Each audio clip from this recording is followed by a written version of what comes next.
শীত চলে এসেছে বলেই আমি কি করি, একদম সকাল 10টার দিকে চলে আসি ছাদে। ছাদে এসে রোদ পোহাই। এত সুন্দর রোদ, আর আজকের এই রোদটা পোহাতে আরামে খুবই ভালো লাগে। আর দেখো আমার ছাদ থেকে আশেপাশের প্রকৃতি কত সুন্দর দেখা যায়, একদম স্বচ্ছ, অনেক দূর পর্যন্ত দেখা যায়। আমি মাঝে মাঝেই ছাদে এসে দাঁড়িয়ে থাকি আর বহুদূর পর্যন্ত দেখতে থাকি অপলক দৃষ্টিতে। কী যে ভালো লাগে আসলে।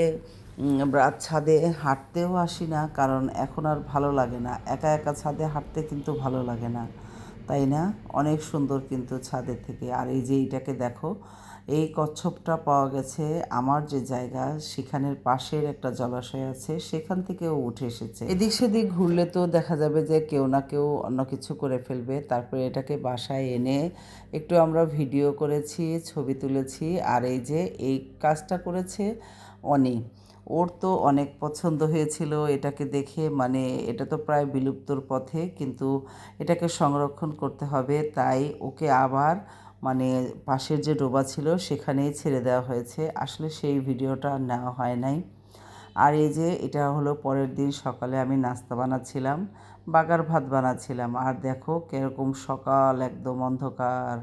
নাস্তা টাস্তা করে পরে দুপুরে রান্না করেছি। আর এই যে ছোটো মাছ চচ্চড়ি করেছিলাম, এটা আলু বেগুন দিয়ে, মানে ছোটো মাছের চচ্চড়ি একদম পুরা পুরা করেছি। অনেক মজা হয়েছিল এটা খেতে। আর এই যে রসুন পেঁয়াজ এটা লাল করে নিচ্ছি, একটা শুটকির তরকারি রান্না করব। শুটকির তরকারিটা মানে আমি যে কুয়াকাটা গিয়েছিলাম সেখান থেকে শুটকি এনেছিলাম। এই যে এই চ্যাপা শুটকিটার মতো, এটা কিন্তু অনেক বড়, সামুদ্রিক মাছ মনে হয় এটা, তাই না?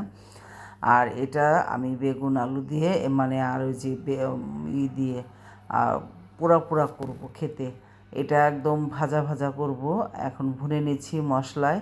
আর ওই শুটকিটা কিন্তু আমি আস্তায় রেখেছি, আস্তে আস্তে ভুনতে ভুনতে দেখা যাবে যে একদম সুন্দর নরম সফট হয়ে যাবে। আর এটা হলো শাক, মূলা শাক। এই মূলা শাক দিয়ে শুটকি খেতেই কিন্তু বেশি মজা, আমার তো অনেক পছন্দ। আমি বেগুন দিয়ে আলু দিয়ে আর এই যেটা যাতে সফট হয় দিয়েছি বেগুন। আর সব সুন্দর করে আস্তে আস্তে নেড়ে চেড়ে, শাকটা হতে কিন্তু বেশি সময় লাগবে না, কারণ একদমই কচি কচি শাক। এই শীতের সময় এই কচি কচি শাকগুলো খেতেই কিন্তু ভালো লাগে। আর শুটকি দিয়ে রান্না করলে তো কোনো কথাই নেই। আর আমি যে বড় শুটকি দিয়েছি, এগুলো একদম মানে মজে যাবে আর কি, শুধু কাঁটাটা থেকে যাবে, পুরো শুটকিটা এই মশলার সাথে মেখে যাবে। তো আস্তে আস্তে আমি নেড়ে চেড়ে পুরো শুটকি তরকারিটা রান্না করেছি। বেশি সময় লাগেনি, কিন্তু 10 মিনিটেই হয়ে গেছে এই তরকারিটা। দেখো কত লোভনীয় হয়েছে।